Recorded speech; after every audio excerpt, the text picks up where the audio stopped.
Bonjour, dans cette capsule, nous allons aborder la question du nettoyage. Lors de l'occupation des lieux, vous avez régulièrement nettoyé l'appartement, la maison, le local commercial, voire vous avez délégué cette tâche à une technicienne de surface au top. Aujourd'hui, vous envisagez de quitter votre logement. À quoi devez-vous penser? Dans quel état de propreté devez-vous le rendre? Quels sont les points sur lesquels l'expert va porter son attention? Et qu'est-ce qu'un propriétaire est en droit d'attendre de vous? Allez, c'est parti!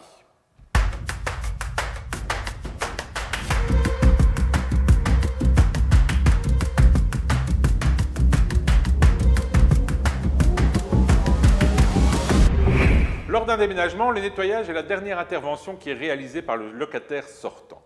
Il n'est pas rare pour l'expert d'arriver sur site et de trouver les locataires épuisés, jetant leur dernière force dans cette tâche ingrate et peu passionnante. Retenez une chose, le nettoyage de fin d'occupation n'est pas un nettoyage hebdomadaire. Lors de sa visite, l'expert vérifiera au minimum 53 points liés à l'occupation du logement. Cette vérification va de l'empoussièrement des radiateurs aux traces de calcaire sur les équipements sanitaires, en passant par l'état des vitrages intérieurs et extérieurs. Le meilleur conseil à donner est d'anticiper le passage de l'expert et de planifier ce nettoyage.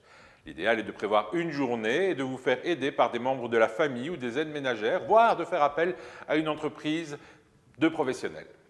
N'oubliez pas de vérifier que les tâches de nettoyage que vous avez confiées ont été réalisées comme vous le souhaitez et que les produits utilisés, souvent corrosifs, l'ont été dans le respect des prescriptions du fabricant.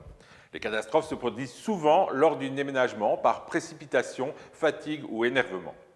N'oubliez pas non plus de dégivrer et nettoyer le frigo qui est généralement le dernier élément nettoyé.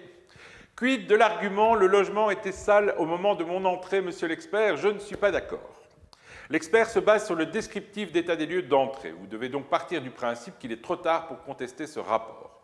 Gardez toujours à l'esprit que l'expert est un professionnel capable d'évaluer la situation. Ce n'est pas parce qu'il ne dit rien qu'il n'applique pas une certaine tolérance dans ses constats. Quoi qu'il arrive, vous devez remettre les lieux loués dans un bon état de propreté et en particulier pour la cuisine et les espaces sanitaires. En cas d'oubli ou d'absence de nettoyage, pour le calcul de l'indemnité, l'expert devra toujours comptabiliser les heures de nettoyage au prix d'une entreprise spécialisée. Si vous le souhaitez, vous pouvez faire appel anticipativement au titre service à un tarif hyper réduit. Pour ce qui est du propriétaire, par contre, cette facilité ne lui est pas accordée. L'expert ne pourra donc pas prendre ces tarifs en considération. Une question sur le sujet, n'hésitez pas à contacter l'expert de votre choix ou à m'envoyer un email.